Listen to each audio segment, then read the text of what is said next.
Alhamdulillah nahmaduhu wa nasta'inuhu wa nastaghfiruh wa na'udzu billahi min shururi anfusina wa sayyiati a'malina man yahdihillahu fala mudilla lahu wa may yudlil fala hadiya lahu wa asyhadu an la ilaha illallah wahdahu la syarika lah wa asyhadu anna Muhammadan abduhu wa rasuluh sallallahu alaihi wa alihi wa sallam. Ya ayyuhalladzina amanu taqullaha haqqa tuqatih wa la tamutunna illa wa antum muslimun. Ya ayyuhan nasu taqu rabbakumul ladzi khalaqakum min nafsin wahidah wa khalaqa minha zawjaha wa batha minhuma rijalan katsiran wa nisaa'a wattaqullaha alladzi tasaaluna bihi wal arham innallaha kana 'alaikum raqiba. Ya ayyuhalladzina amanu taqullaha wa qulu qawlan sadida yuslih lakum a'malakum wa yaghfir lakum dhunubakum wa may yuti'illaha wa rasulahu faqad faza fawzan 'azima. Amma ba'du fa inna ahsanal kalam kalamullah wa khairal huda hudan nabiy sallallahu alaihi wa alihi wa sallam wa syarrul umuri muhdatsatuha wa kullu muhdatsatin bid'atun wa kullu bid'atin dhalalah. Ayol ikhwah kaum muslimin, bapak ibu rahimani wa rahimakumullah jami'an. Alhamdulillah kita kembali bersyukur kepada Allah Subhanahu wa taala yang tidak ada lain syukur ini karena ilmu yang kita miliki tentang kebaikan-kebaikan kita, dan termasuk ilmu yang kita miliki bagaimana agar kebaikan-kebaikan itu terus diberikan oleh Allah Subhanahu wa taala, agar kita termasuk menjadi orang-orang yang istakmalahullah, orang yang di dalamnya perjalanan kita adalah termasuk idza aradallah bi abdihi khairan. Kalau Allah Subhanahu wa taala mengendaki memilih pada seorang hambanya adalah khairan, dipilih sebagai orang baik, dipilih menjadi ahli kebaikan, istakmalahu, maka Allah mengambil dia untuk beramal menempuh di dalam jalan hidayah. Dan tidaklah ketika Nabi kita Muhammad SAW memberikan tertingginya jalan ibadah kita, yaitu ibadah hati kita, dan yaitu ibadah syukur kita kepada Allah, semuanya itu adalah menunjukkan ma'rifatul abdi rabbahu ala ma'rifatil kamal. Semua itu menjadi tanda mengenalnya seorang hamba kepada Rabbnya dengan ma'rifatul kamal, dengan mengenal yang sangat sempurna terhadap kesempurnaan Allah yang Maha Sempurna. Yang puncak kehidupan hati seorang hamba, bagaimana dia tidak selalu bersyukur apapun yang dia dapati. Karena hakikatnya Allah Subhanahu wa taala memberikan kepada dia apapun adalah Allah menghendaki untuk menjadi kebaikan bagi dia. Allah menghendaki untuk dia menjadi orang-orang yang terus-menerus, sebagaimana Al-Imam Ibnu Qayyim menyampaikan sebuah syair, fakam rumtu amron khirtali fin sirafihi fama zilta bi minni abarra wa arhama. Kata beliau Al-Imam Ibnu Qayyim, wa kam rumtu amron khirta li fin sirafihi. Berapa banyak, berapa sering aku menginginkan pada suatu perkara khirta, akan tetapi engkau Allah telah memilihkan untukku fin sirafihi. Perkara itu tidak aku dapat. Wa kamruntu amron khirta li fin sirafihi fama zilta bi minni abarra wa arhama. Dan ternyata tidak henti-hentinya engkau wahai Allah terhadap semua yang engkau timpakan kepada kami, yang engkau pilihkan kepada kami. Dan itu pun engkau timpakan minni, sebabnya perjalanannya juga dari kami sendiri. Akan tetapi engkau timpakan semua yang terjadi, engkau adalah abarra wa arhama. Engkau adalah zat yang maha berbuat baik dengan semua yang engkau takdirkan. Wa arhama, dan engkau adalah zat yang paling menyayangi kami. Maka ini puncak dari kehidupan seorang hamba. Karena itu Allah Subhanahu wa taala di awal surat Muhkamat, di dalam suratul Fatihah, di awal dari suratul Fatihah, Allah menghabarkan seorang hamba yang telah makrifat kepada Allah, hamba yang telah mengenal Allah Subhanahu wa taala dan berada di dalam segalanya Allah. Maka kalimat yang keluar adalah alhamdulillah. Selalu, dan alhamdulillah udah ma'ruf dijelaskan oleh para ulama adalah sana'ul mutlak, sanjungan yang mutlak, yang tanpa batas. Itu adalah ucapan alhamdulillah. Yang hakikatnya orang yang mengucapkan alhamdulillah adalah orang yang makrifat kepada Allah, makrifat kepada Ar-Rahman, makrifat kepada Ar-Rahim, makrifat kepada Al-Malik, dan kemudian menjalaninya dengan iyyaka na'budu wa iyyaka nasta'in. Lihatlah bagaimana Allah Azza wa Jalla ketika memulai ayatnya alhamdulillah, Allah hubungkan dengan nikmat seorang hamba dengan Allah. Tetapi sayang, kebanyakan orang bilang alhamdulillah terkait dengan nikmat makhluk. Dapat makan, alhamdulillah. Yang dilihat ada makanan, maka alhamdulillah. Ya. Dapat uang, maka alhamdulillah. Dan karena itu Rasul kita Muhammad sallallahu alaihi wasallam ketika menyanjung Allah dengan sanjungan yang lebih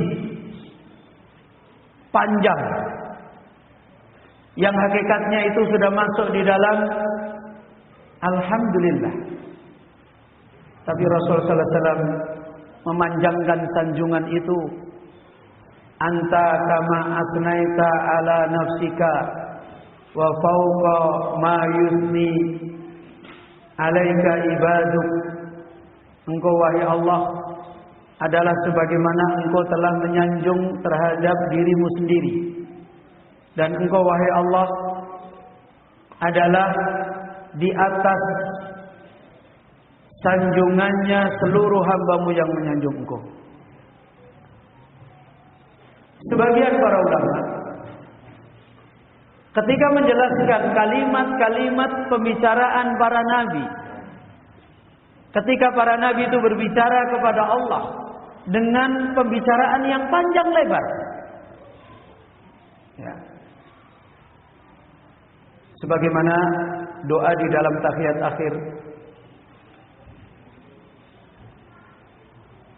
minta ampun kepada Allah dirinci. Ya. Gimana itu awalnya? Hah? Allahumma inni,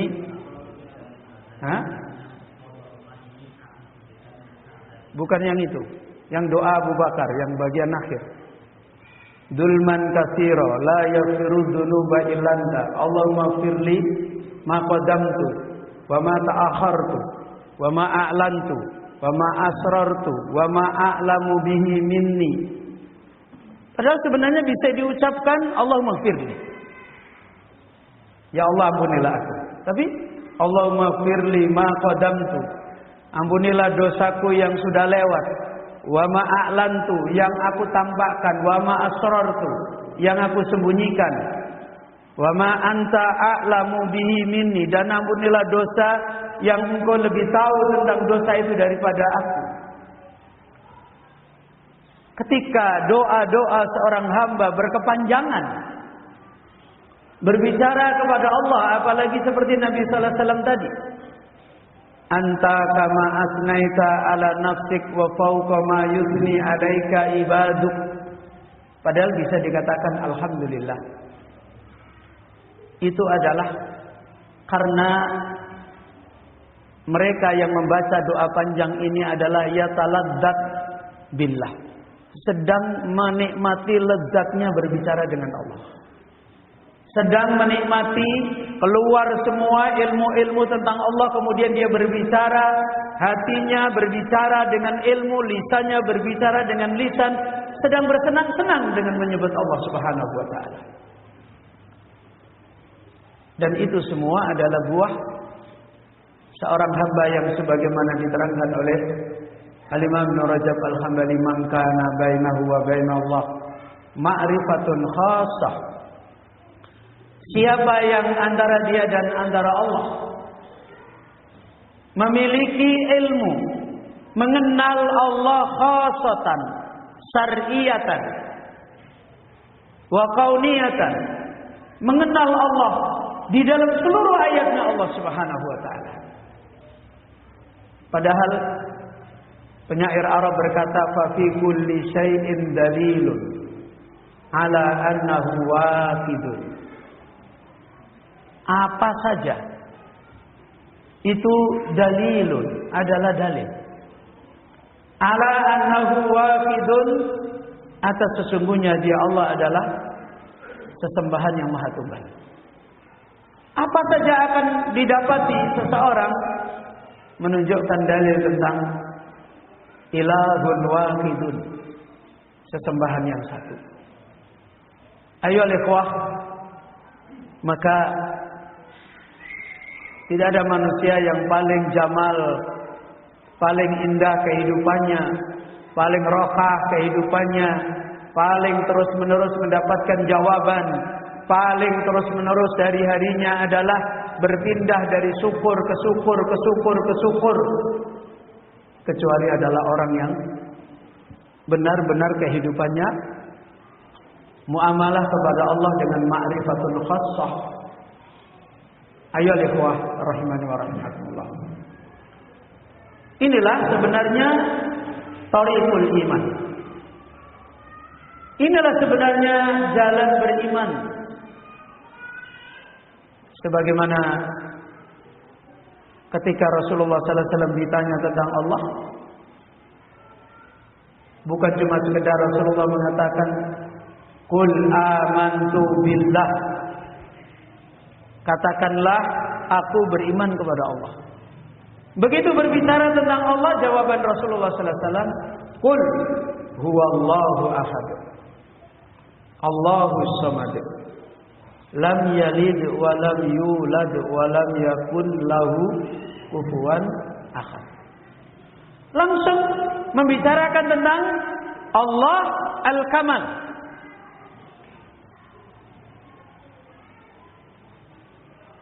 Inilah sebenarnya wilayah ilmu yang sebagaimana diterangkan di kajian kita yang terakhir, yaitu kaifa na'rifullah. Bagaimana kita punya ilmu untuk mengenal Allah. Ilmu besar yang paling terang benderang, yang tidak ada satupun ayat mutasyabihat, enggak ada. Semua ayatnya adalah muhkamat, haqqan, ayat yang terang benderang dengan sebenarnya adalah ilmu ma'rifatullah. Tapi yang aneh ayyuhal ikhwah, kebanyakan manusia hari ini gagal ketika berbicara tentang Allah. Itu keanehan. Padahal ilmu yang paling besar, Islam itu datang memberikan bimbingan yang paling besar adalah ma'rifatullah. Bagaimana seorang hamba itu mengenal Allah. Maka di dalam kitab-kitab para ulama dulu selalu mengatakan awwalu wajibin ma'rifatullah. Ya. Ilmu yang wajib dimiliki seorang hamba adalah mengenal Allah Subhanahu wa taala. Dan memang Allah sudah memberikan jawaban. Kalau seorang makhluk mau kenal semuanya yang ada makhluk Allah dengan kenal yang betul, itu berangkat dari ma'rifatullah. Sampai dirinya sendiri. Seorang makhluk tidak akan tahu kebaikan dirinya sendiri, tidak akan mengenal kebaikan dirinya sendiri, tidak akan bisa melangkah mengerjakan kebaikan yang ada pada dirinya kalau dia tidak memulai dengan ma'rifatullah. Tidak akan bisa. Sebagaimana Allah berfirman, wala takunu kalladzina nasullaha fa ansahum anfusahum. Janganlah kalian seperti orang-orang yang mereka lupa kepada Allah. Ya. Janganlah kalian seperti orang-orang yang mereka lupa kepada Allah. Fa ansahum anfusahum. Maka Allah menjadikan mereka lupa pada diri mereka sendiri. Ya. Mereka jadikan lupa pada diri mereka sendiri. Dulu kita masih diterangkan oleh beliau, muallif kitab ini, yaitu beliau Syekh Utsman Al-Mazid. Ketika beliau menerangkan di mana letak seorang itu mengenal Allah dan membesarkan Allah, ternyata adalah kembali kepada ikhtiar, sebab dan hak. Kan begitu. Muamalah manusia hari-harinya itu kembali kepada muamalah yang terkait 3 hal. Apa itu? Ikhtiar, kemudian sebab, kemudian hak. Ya kan begitu. Makanya lihat, yang kita lakukan kan kita punya ikhtiar, kan begitu. Terus kita menempuh sebab. Terus apa yang kita jalankan di dalam interaksi? Hak kan? Ini haknya istri, haknya anak, haknya suami, menjadi kewajiban kan? Hak akhirnya menjadi kewajiban. Ini haknya Allah. Berapa banyak orang berikhtiar bingung dan gagal? Ya kan? Berapa banyak orang kecewa dengan sebab? Berapa banyak orang ribut tentang masalah hak? Semuanya itu adalah ketika mereka membicarakan ikhtiar, yang mereka bicarakan ikhtiar nisbi. Tahu nisbi? Hah? ikhtiar yang sifatnya kalau bahasa ilmiah relatif. Ya. Ya. Yang mereka bicarakan itu ikhtiar nisbi. Sok bisa, sok tidak. Ya kan begitu? Dan kenyataannya kan memang seperti itu. Yang kedua, ketika mereka berbicara tentang sebab, sebab yang mereka bicarakan juga sebab apa? Sebab nisbi. Bukan sebab yang aksiomatik. Enggak. Enggak. Bukan sebab yang sifatnya aksioma. Pasti yang benar-benar pasti. Makanya orang sekarang bicara ilmu pasti masih ada teori relativitas. Iya Pak Dokter.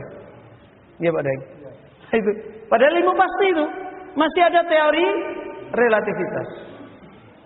Karena memang ikhtiar itu kembali ke makhluk. Makhluk, ya siapa makhluk?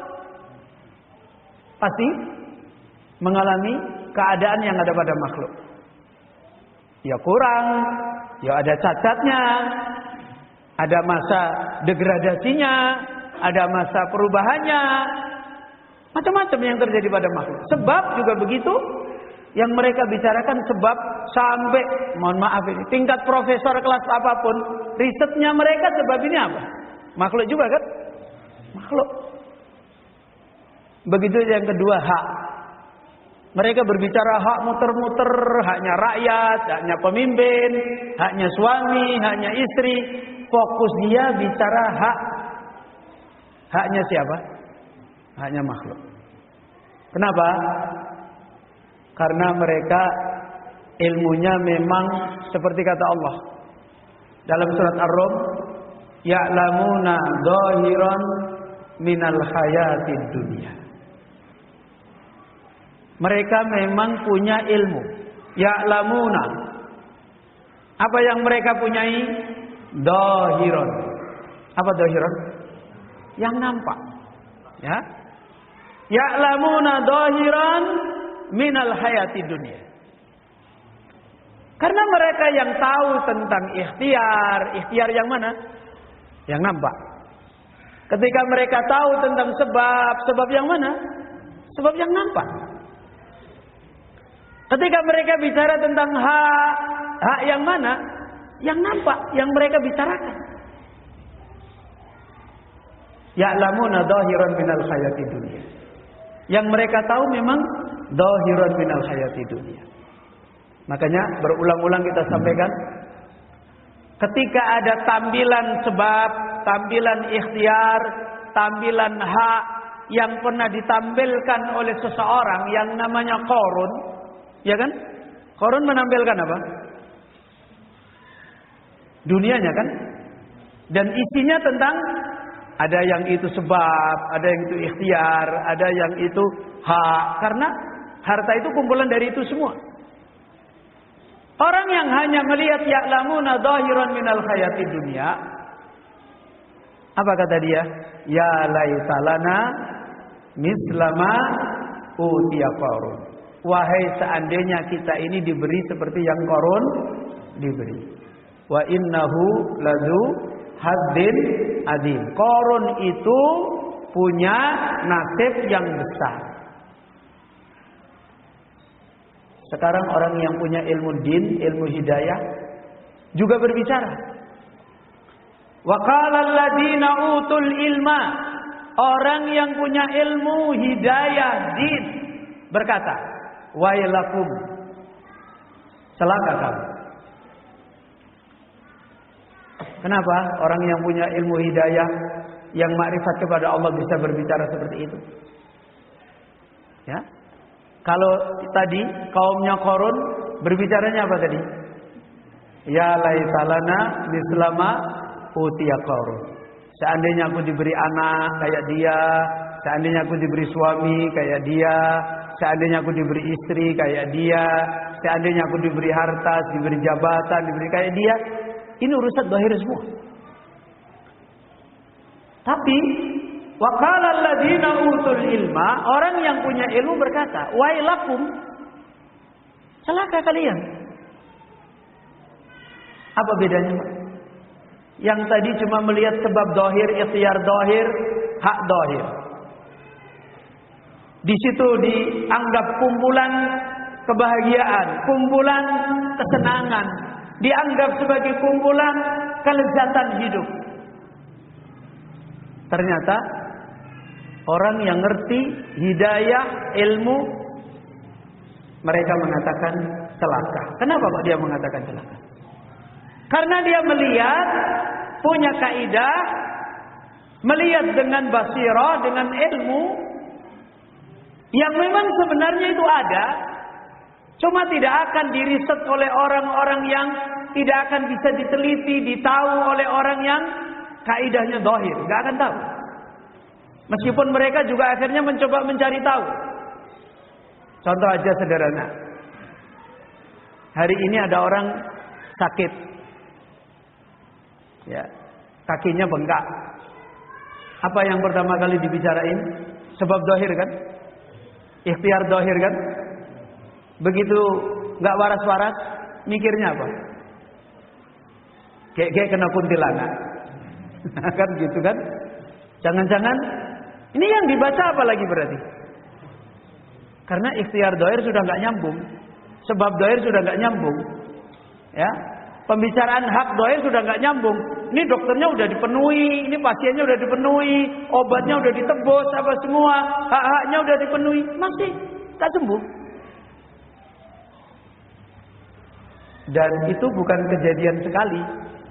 Kalau kejadian sekali barangkali itu kebetulan, kan begitu. Kejadian kayak gitu ini berulang.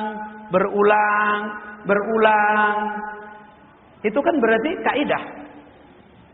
Ya, sebagaimana kalau kita habis makan kenyang, besok lagi habis makan kenyang, besok lagi habis makan kenyang, berarti kaidah enggak itu?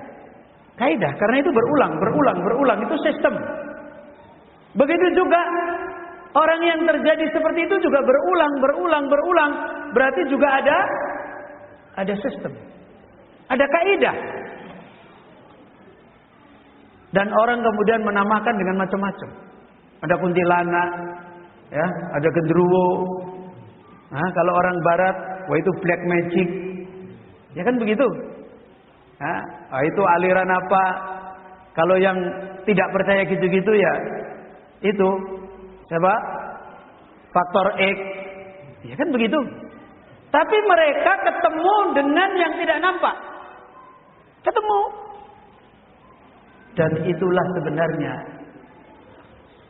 yang Allah Subhanahu wa taala memberi kesempatan kepada kita sebagaimana di dalam ayat masyhudah. Makanya orang-orang yang makrifat kepada Allah itu paling tahu persoalan itu. Dan padahal ketika kita diajar oleh Allah untuk mengenal Allah, akhirnya mengenal sebabnya makhluk. Begitu kita tahu sebab Allah, maka kita tahu sebab makhluk. Begitu kita tahu ikhtiar pilihan Allah, akhirnya kita tahu pilihan makhluk. Yang benar pilihan makhluk itu di mana? Setelah kita tahu pilihan Allah. Orang yang nggak tahu ikhtiar pilihannya Allah, berbicara ikhtiarnya makhluk, selalu salah. Selalu kena faktor X. Orang yang tidak tahu sebab yang sebenarnya adalah Allah, kemudian dia berbicara tentang sebab yang ada pada makhluk, selalu sesak akalnya, nggak pernah ketemu. Selalu nggak pernah ketemu.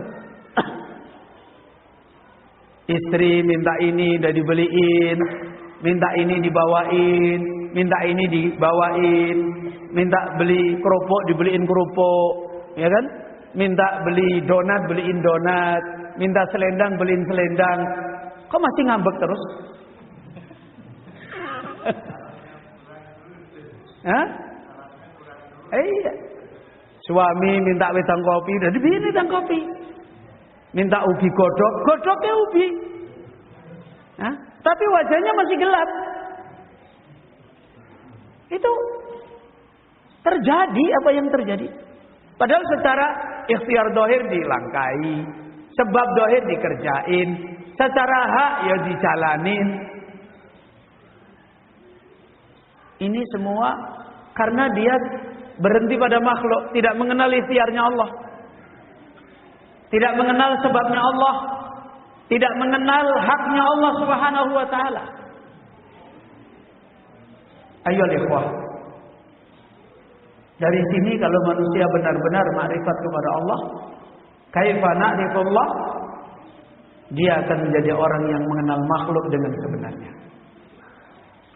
Dia akan menjadi orang yang mengenal makhluk paling baiknya manusia di dalam mengenal makhluk.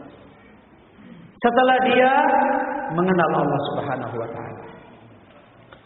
Ayo ikhwah rahimani wa rahimakumullah. Kita sudah sering mendengar istilah ini.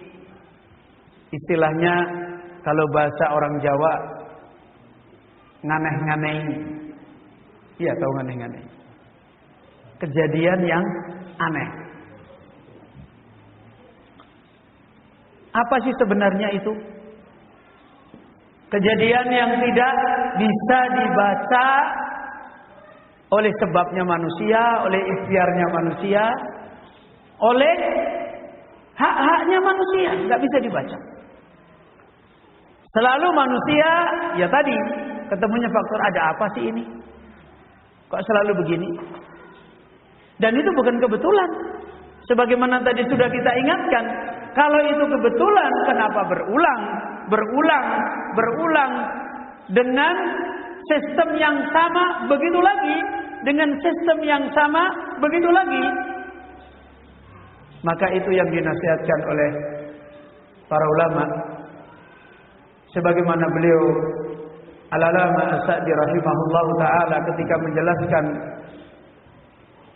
tentang karamatul aulia, tentang beriman kepada karamahnya para kekasih Allah.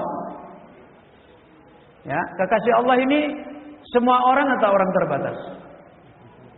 Hah? Semua orang atau orang terbatas? Orang terbatas. Berarti sekarang kita sebagai makhluk ditakdirkan oleh Allah enggak? Iya. Perbuatan-perbuatan kita juga ditakdirkan oleh Allah. Lah orang terbatas itu ditakdirkan oleh Allah enggak? Ditakdirkan. Perbuatan-perbuatannya juga ditakdirkan enggak? Ya. Tapi yang terjadi antara kita dan dia kok beda. Ya. Sama-sama pengen tenang. Tenang yang terjadi pada kita kok enggak sama dengan tenang yang terjadi pada mereka kekasih Allah.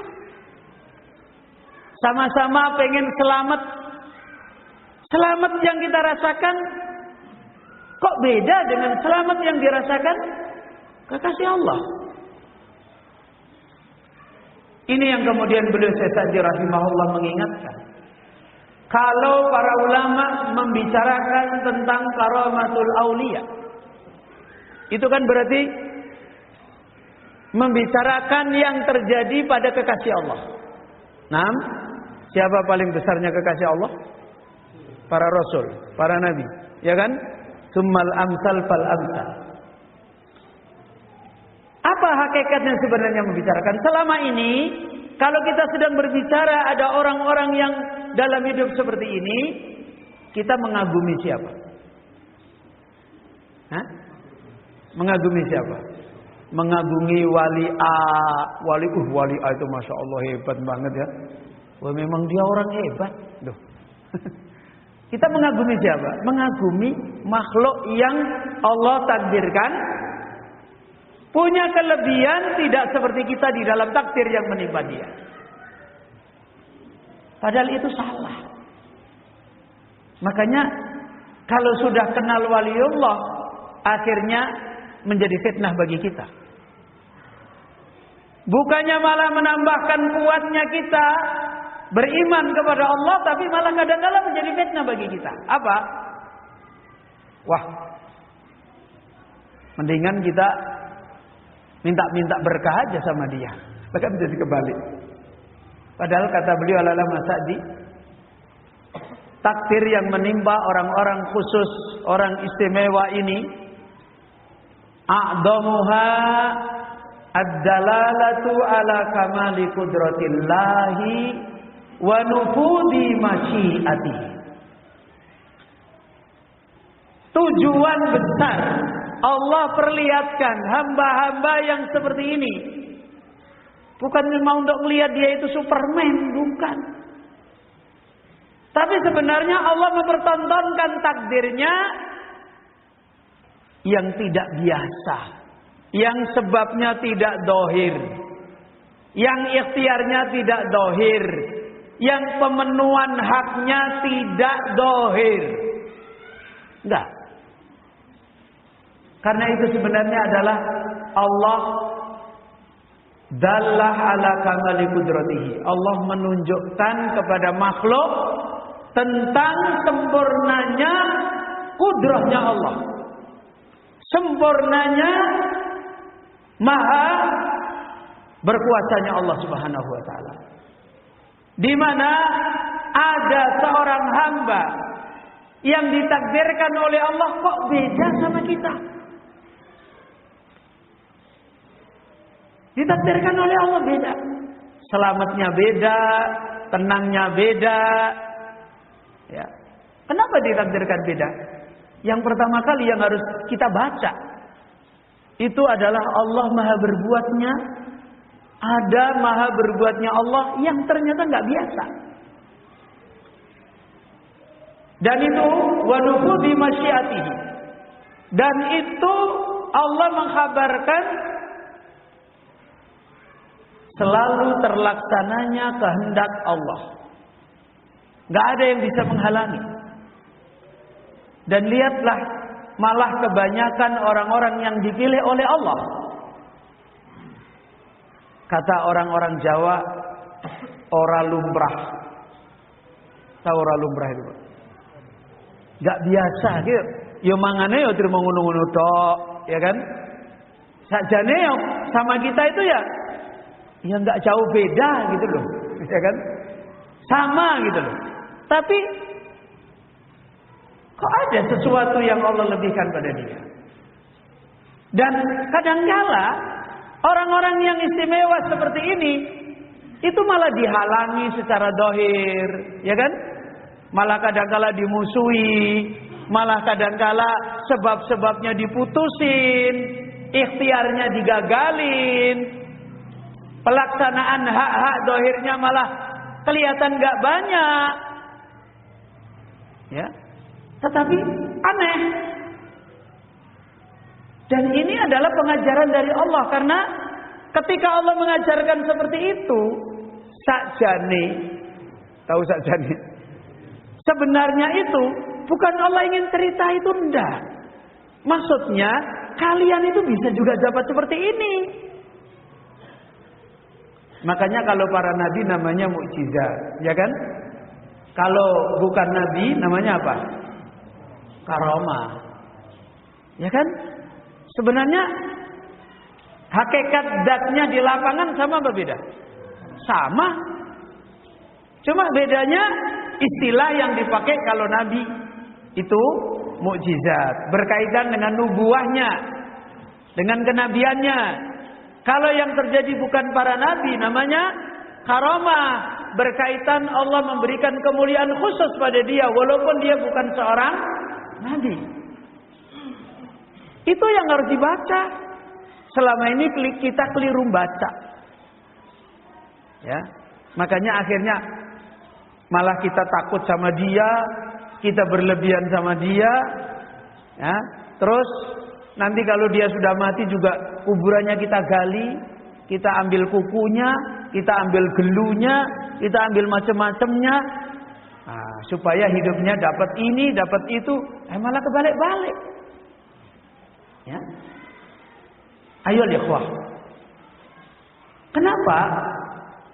Kata beliau Al-Allamah Sa'di, wa kama anna lillahi sunanan wa asbaban taqtadi musababatiha al-mawdu'ata laha sar'an wa qadar fa innallaha aidan sunanan ukhra la yaqa'u 'alaiha ilmul basari wa la tudrikuha a'maluhum wa asbabuhum.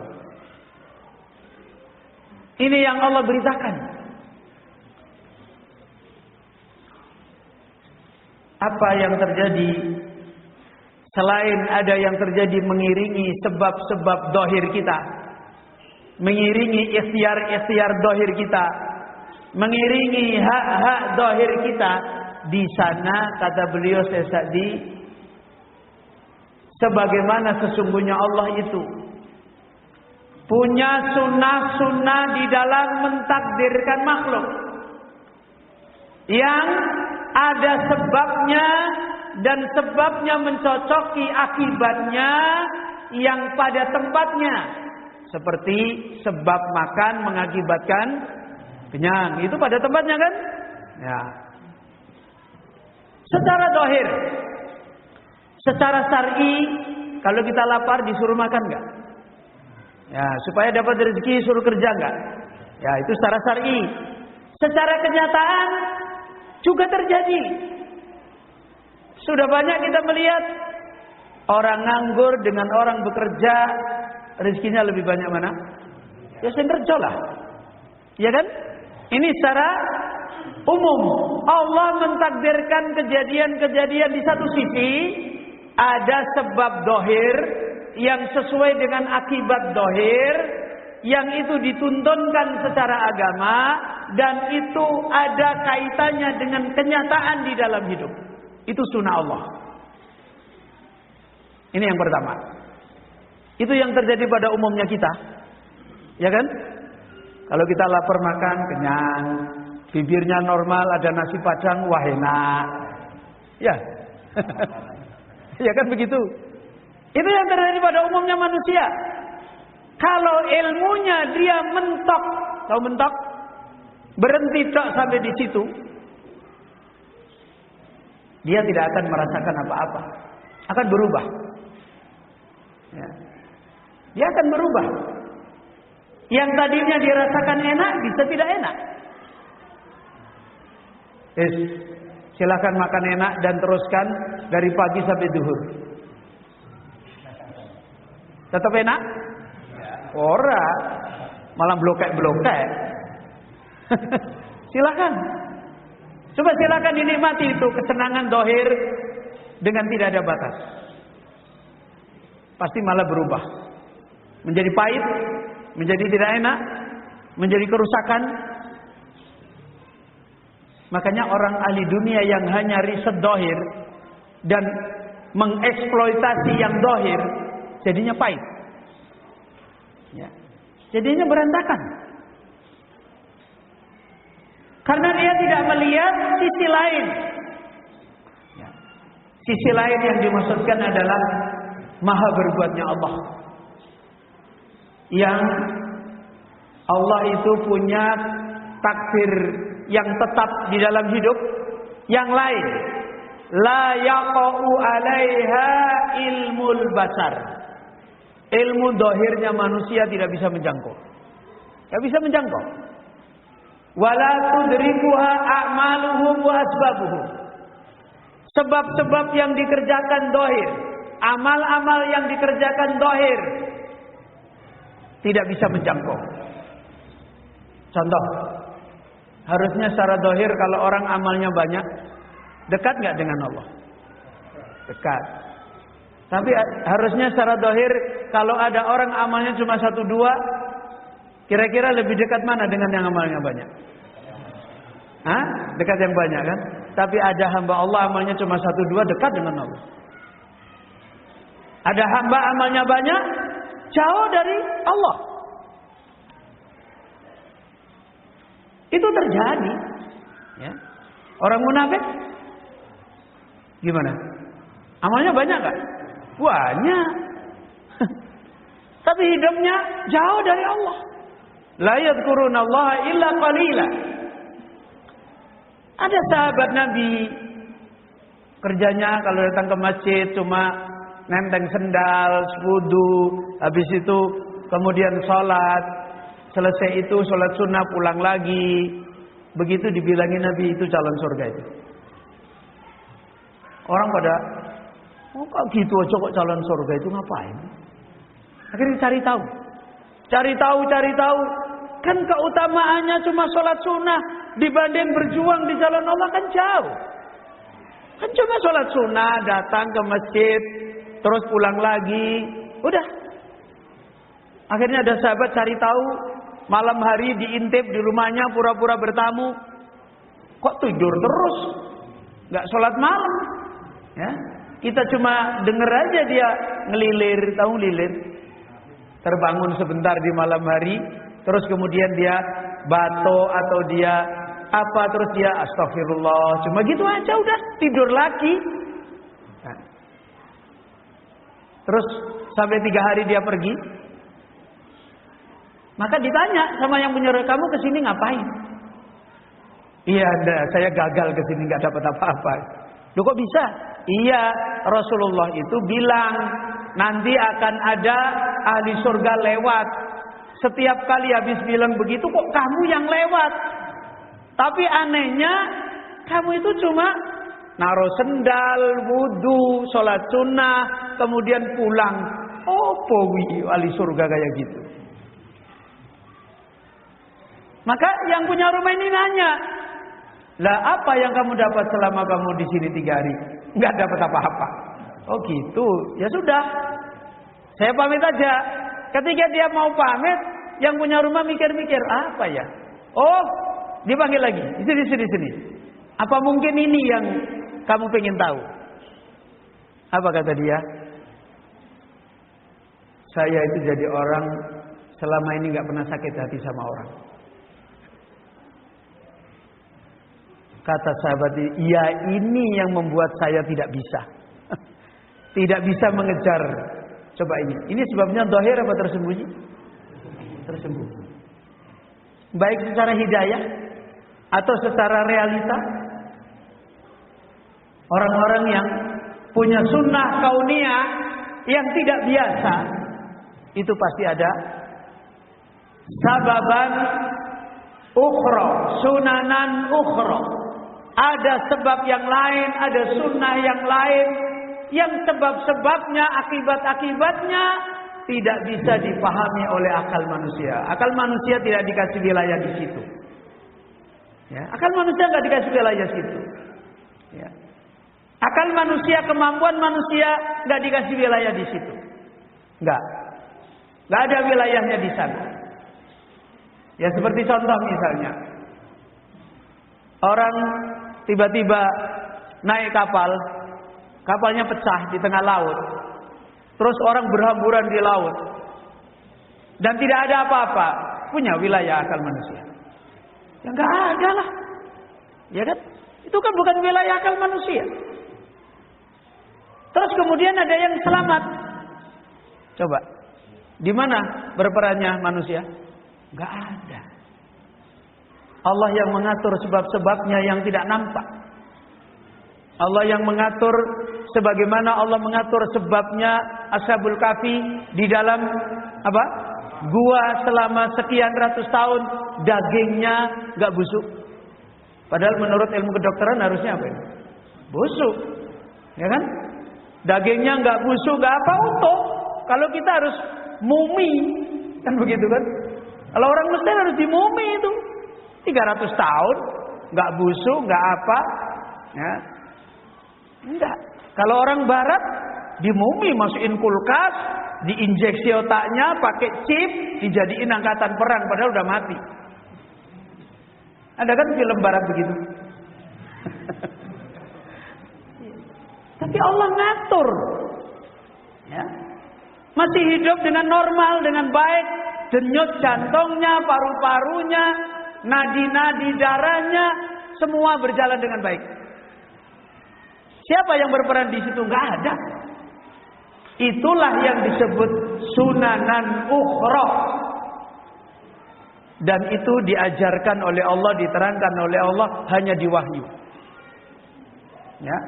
Itu diajarkan hanya di ilmu hidayah, ilmu din.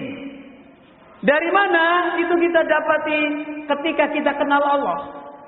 Kenal namanya, kenal sifatnya yang sempurna, namanya yang husna, dan kita diajari oleh Allah tentang af'alnya Allah, maha berbuatnya Allah.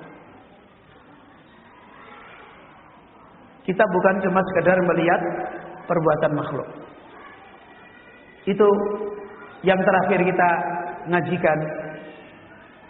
Di dalam hidup ini ada iradatullah. Iradah yang terkait dengan yang terjadi. Coba mari kita lihat. Ada sebuah ayat yang Allah Azza wa Jalla berfirman di dalam surat Al-Jin. Surat Al-Jin. Allah mengisahkan jin-jin pada berkata. Ini jin yang beriman. Ya. Apa kata Allah Azza wa Jalla tentang jin, perkataan jin? Wa anna la nadri asyarrun urida biman fil ardi am arada bihim rabbuhum apa? Rasada. Yo, ini jin punya ilmu, jin yang dapat hidayah. Kita ini menungso dapat hidayah, nggak ngerti. Padahal nabinya jin itu siapa? Nabinya manusia. Masya Allah. Nabinya manusia itu ketika dapat hidayah iman yang benar bisa kayak gini. Lah kita yang manusia, nabinya manusia, ulamanya manusia, ulamanya juga apa min jinsina, jenisnya bodoh dengan kita. Kok ya nggak paham itu? Kok kita gagal mengenal Allah? Ya. Saya dulu itu masih ingat awal-awal saya dari Sulawesi tinggal di perumahan Bukit Kencana. Ada jin, ada orang kemasukan jin di perumahan lain. Kemudian lagi di ruqyah. Habis di ruqyah, jinnya ngeromyang, tahu ngeromyang? Ya, kepanasan, ribut ke sana kemari. Terus disuruh pergi sama yang ruqyah. Ya, sudahlah kamu pergi, jangan ganggu orang. Dia bilang apa? Saya mau pergi, tapi tolong saya diantar. Diantar kemana? Itu ke musola sana Bukit Kencana. Ngapain di sana? Di sana ada pengajian. La ilaha illallah. Itu tempat saya biasa ngisi ngaji di sana. Saya mau tinggal di sana aja. Begitu ya sudah nanti diantar keluar, sudah orang itu nggak kena jin lagi. Duh, seperti ini buah orang yang benar-benar makrifat kepada Allah, mengenal Allah. Ya. Coba apa lihat perkataan jin di sini? Wa anna la nadri asyarrun urida biman fil ardi. Dan kita para jin tidak tahu apakah keburukan ya asyarrun urida, apakah keburukan yang dikehendaki dengan orang yang ada di bumi, am arada bihim rabbuhum rasada, atau Rabbnya mereka penduduk bumi menghendaki pada mereka orang-orang penduduk bumi pada rasada, pada hidayah. Coba lihat ayat ini. Apa bedanya? Hah? Ini kecerdasannya. Di situ ada yang kita jelaskan pada ngaji yang lalu terakhir. Apa itu? Iradatul apa? Weh, gimana ini? Krungu ora? Lali. Ngajine kudune mendino ini. Paham? Hah? Iradatul fa'il. Yang terakhir kan? Tsumma ma fil maf'ulati minat takhassusatil mutanawwi'ati dalun ala iradatil fa'il. Oh, terakhir kan itu kan? Sesungguhnya di dalam kejadian-kejadian itu ada kekhususan-kekhususan yang bersamanya terjadi. Orang jatuh, bukan cuma sekedar jatuh sebenarnya di situ. Ada beberapa makna-makna yang bersama itu ada menyertai tentang orang itu jatuh. Di mana kejadian-kejadian yang khusus itu dalun ala iradatil fa'il, menunjukkan atas apa? Kehendaknya siapa? Al-fa'il. Siapa al-fa'il? Allah yang berbuat. Coba lihat ini jin.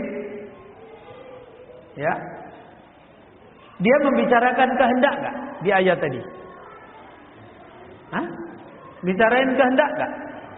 Bicara. Ada dua kata. Urida sama aroda. Coba lihat. Hah? Urida sama aroda. Kalau bahasa Indonesia namanya apa ini?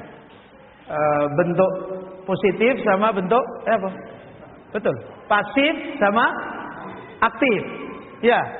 Kalau aktif pelakunya nampak. Kalau pasif pelakunya enggak disebutkan. Kalimat pasif sama kalimat aktif. Loh, jin ngerti loh. Jin itu loh mau ngomong kehendaknya Allah pakai ilmu. Dia menyebut urida mabniun lam yusamma fa'iluhu atau mabniun lil majhuli. Sama dia mengatakan aroda. Kenapa dia ingin menyebut ada kehendaknya al-fa'il kok beda cara berbahasa? Satunya Allahnya enggak disebut. Satunya Allahnya disebut. Kenapa kok dibedain? Coba lihat. Ketika jin mengatakan urida, sebelumnya apa? Di ayat itu apa sebelumnya? Asarru. Apa itu? Takdir buruk. Tuh. Tapi ketika jin mengatakan am arada bihim, ketika menyebut fi'il mabni lil ma'lum, fi'il dengan kalimat aktif, apa ya? Setelahnya ada takdir baik apa buruk? Baik. Apa itu? Rosyada. Loh, coba lihat. Ini menunjukkan seorang hamba yang tahu memaknai, memahami iradatul fa'il. Itu baru kaidah umum. Ya. Allah ketika mengendaki terjadi pada hambanya iradahnya Allah. Terkadang takdir itu kejadiannya buruk. Terkadang takdir itu kejadiannya baik. Ketika nyebut takdir baik Allahnya disebut. Ketika nyebut takdir buruk Allahnya nggak disebut. Apa maknanya? Pembicaraan takdir kalau kembali kepada Allah Rabbul Alamin selalu kembali kepada kebaikan. Selalu kembali kepada kebaikan. Dan ini pengajaran akidah Ahlussunnah yang diistilahkan para ulama khalqu af'alil ibad. Untuk apa kita ini diajari Allah mentakdirkan ini?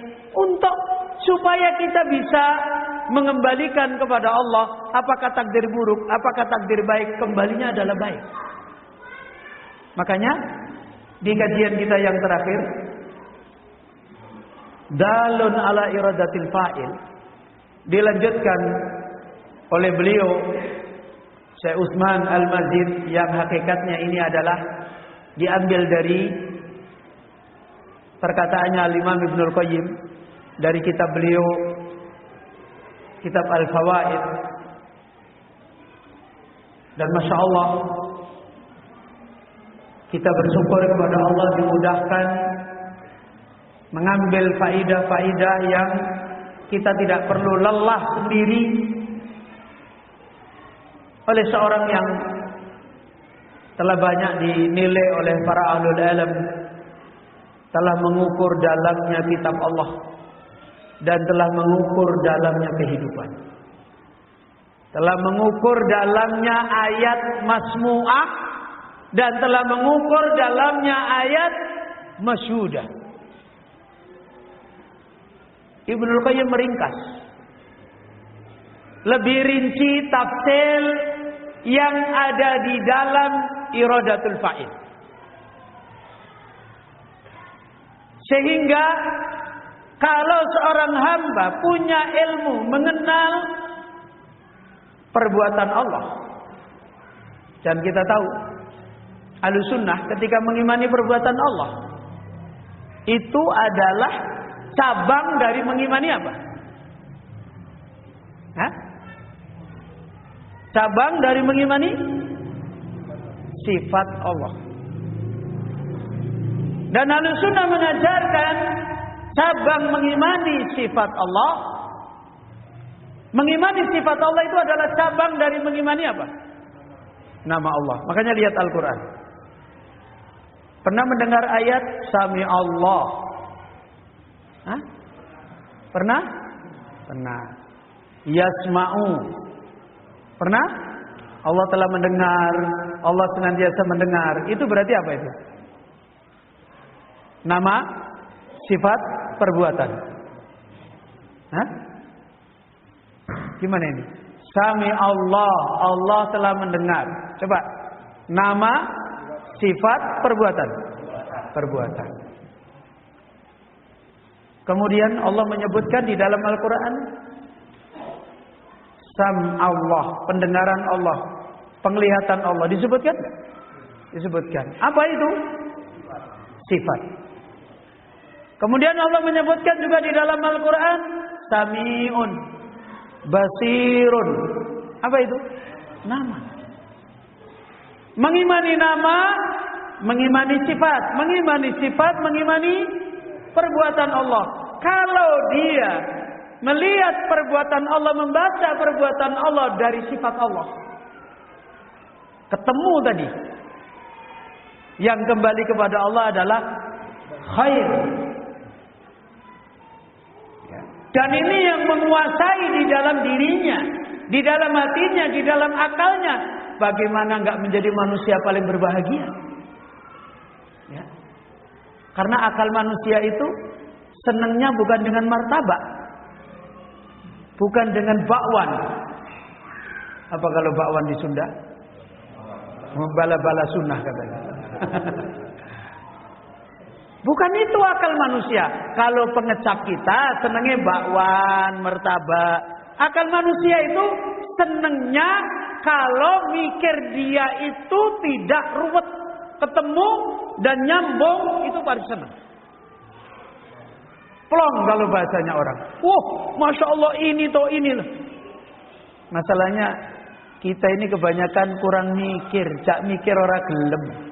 Makanya nggak punya kesenangan akal. Isinya ini memumet. Ya, nah, ayo ikhwah. Itu akal manusia. Apalagi akal diajak membicarakan kebenaran yang pasti tidak ada relativitasnya. Wah, lah itu tambah lagi. Aristoteles itu dulu bunuh diri karena kebenaran akalnya nggak nyampe. Ya kan? Ya, Plato itu bunuh diri karena semakin dia mencoba mencari kebenaran akal, semakin yang ada itu tidak ada. Ya akalnya bunteng kalau orang Jawa bilang. Bunteng ini akalnya. Akal buntu. Enek wis buntu akalnya ruwet sirahe mumet. Ujung-ujungnya Allah wis mumet mati ae kan gitu. Ya kan begitu. Berapa banyak orang hari ini ketika mikir enggak ketemu-ketemu, tolong deh saya disuntik racun aja. La ilaha illallah.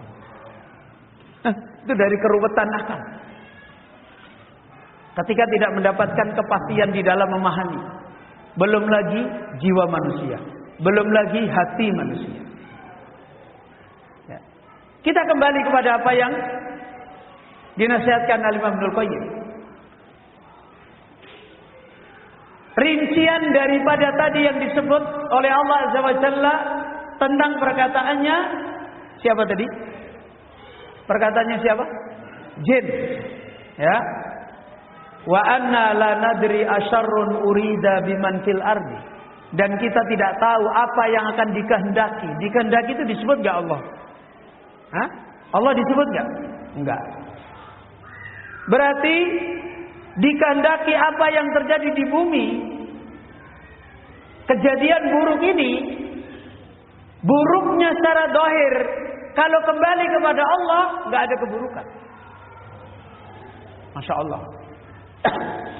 Kemudian am arada bihim rabbuhum rasada. Ataukah Allah mengendaki Rabbnya kepada hambanya pada petunjuk? Al-Imam Ibnu Qayyim bahkan menerangkan lebih lanjut. Wa anna fi'lahu laysa bit-tab'i bi haitsu yakunu waqidan ghairu mutakarririn. Dan lihatlah bagaimana Allah berbuat. Bagaimana perbuatan-perbuatan yang tidak nampak sebabnya, kaidahnya secara zahir tapi terus terjadi berulang. Laisa bit-tab', dan ini bukan perbuatan humanis. Artinya ya tabiat orang lah begitu, enggak. Ya, bukan persoalan tabiat. Yakunu waqidan ghairu mutakarririn, karena kejadiannya enggak satu. Dan bukan kejadiannya enggak bisa diulang, enggak. Kejadiannya itu bisa diulang. Kalau tabiat itu namanya apa itu? Anta angin apa itu? Wong bejo minum tolak angin. Anta angin. Itu bejo sedelo, enggak bisa diulang. Enggak bisa diulang lagi. Tapi hal yang terjadi tentang nasib manusia, baiknya manusia, buruknya manusia selalu diulang. Coba, orang kayak Fir'aun gitu, di dalam sejarah selalu ada nggak? Selalu ada, ya kan? Ya. Orang yang hatinya jahat, ganti-ganti zaman tetap ada nggak? Tetap ada. Terus nanti kesudahannya kayak apa? Sama kan? Sama. Orang baik yang dibohongi, yang dikhianati, selalu ada nggak? Selalu ada. Terus kejadiannya buruk gitu atau baik? Baik, selalu ada. Itu menunjukkan ada sistem. Maha berbuatnya pencipta hidup ini. Jangan seperti siapa itu? Tokoh ilmuwan Yahudi yang terkenal. Coba deh. Yang disebut bapak ilmuwan apa siapa itu? Einstein. Nah, kata Einstein, Tuhan itu ada. Setelah Tuhan menciptakan langit dan bumi, dia pergi. Ditinggalkan langit dan bumi, bekerja sendiri dengan orang-orang yang ada di dalamnya. Ini cara mendidik untuk jadi ateis. Ya, cara membuat kerusakan. Ini cara menghancurkan manusia. Orang hidup di dunia, kejadian sistemik yang tidak bisa dibaca oleh akal manusia, dari purun generasi terus ada. Kita bilang Tuhannya pergi berlibur, pergi ke Swiss. Gimana otaknya manusia? Akhirnya orang rusak semua kan? Gak punya hubungan dengan Rabbul Alamin. Dia cuma mengenang Tuhan dulu pernah ada, sekarang sudah gak ada. La ilaha illallah Muhammadur Rasulullah. Padahal setiap saat, ya, Fa'al, maha berbuat yang gak bisa dibendung, terus terjadi. Kalau cuma perbuatan bikin bakwan, itu perbuatan kecil. Ya. Orang pembohong disembunyiin, tiba-tiba dimunculkan. Siapa yang bisa membuat begitu? Itu Allah yang mengungkap. Ya. Dan itu energi besar. Ya. Energi besar sekali. Bukan cuma sepele. Dan itu berarti ada yang membuat berencana hebat. Silakan disembunyiin. Pada akhirnya Allah akan tunjukkan. Dengan caranya Allah Subhanahu wa ta'ala. Itu terulang, itu berulang. Ya. Saya kadang-kadang ingat apa yang dinasihatkan dulu guru saya. Kamu itu ngurusin agama Allah. Gak usah mikir dunia. Gak mungkin kamu gak dikasih makan oleh Allah Subhanahu wa ta'ala. Jalanin apa yang ada. Kadang-kadang saya dulu, gimana ya? Tapi setelah saya jalanin hidup selama hampir 50 tahun, iya ya, aku belum pernah kelaparan sampai sebulan gak bisa makan. Ada saja sebab yang Allah mudahkan bisa makan. Dan kita gak pernah merencanakan. Gak pernah. Nanti begini, supaya tidak kelaparan begini, supaya makanannya gak kurang begini. Gak pernah kita merencanakan. Ya saat itu kita, oh ya ada kerjaan ini kita kerjain. Ada ini ternyata rezekinya dimudahkan dari sini. Itu terus terjadi dan kehidupan kita seperti ini. Maka kata beliau Ibnu Qayyim, wa ma fiha minal masaliki. Yang pertama kata beliau, di dalam takdir, di dalam berbuatnya Allah yang bukan tabiat manusia, ya, yang itu tidak hanya terjadi sekali, tidak bisa diulang, selalu bisa diulang. Di sana ada iradah-iradah Allah yang banyak, yang itu kembali kepada kebaikan Allah. Makanya jin tidak menyebut aradallahu syarran, walaupun secara takdir buruk itu terjadi dengan kun fayakunnya Allah.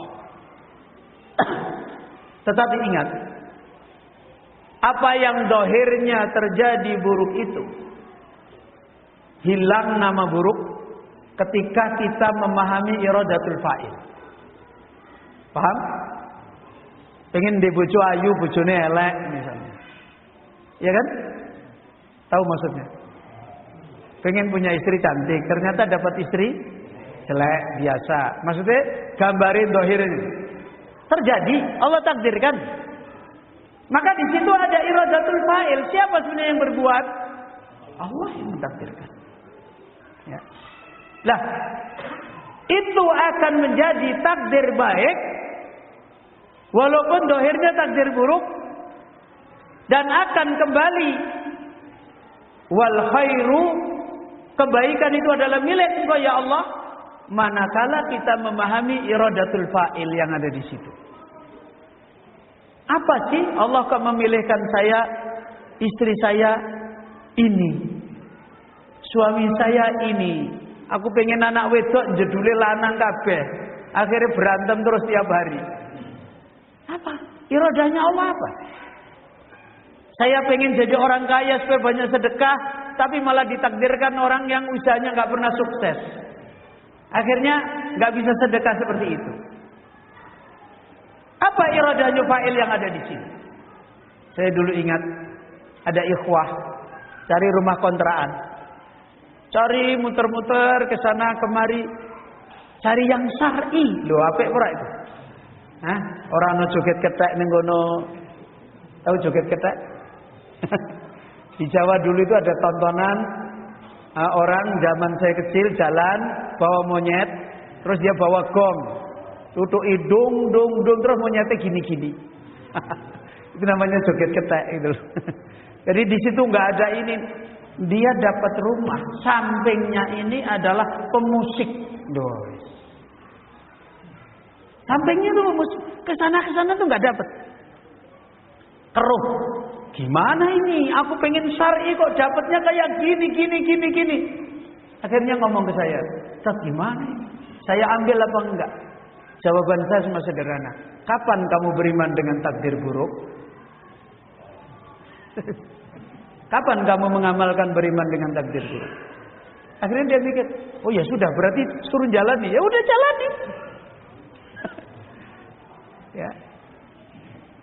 Sama ada ibu-ibu bingung dengan suaminya. Bingung. Ustaz, suami saya ini jelek ini. Suami sopo sing ora ana jeleke.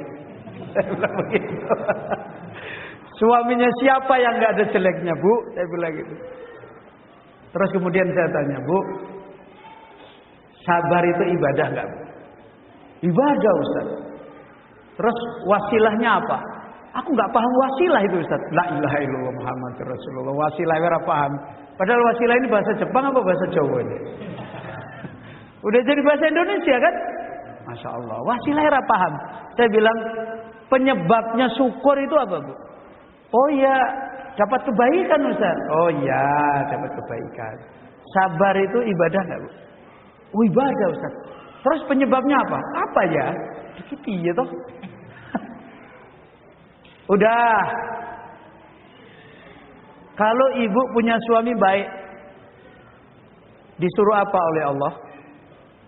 Syukur Ustaz. Oh ya. Terus kalau ibu disuruh beribadah sabar, wasilahnya apa? Suami lagi buruk, kan begitu kan?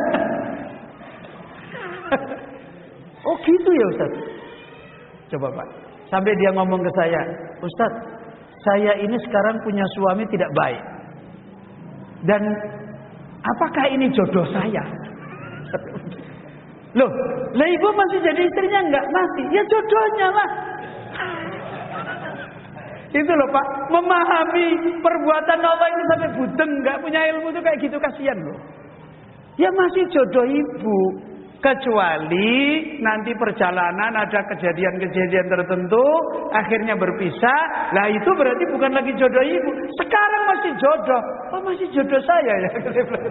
La ilaha illallah. Pak, Bu. Ini gara-gara nggak kenal Allah itu ya begini. Tak paham.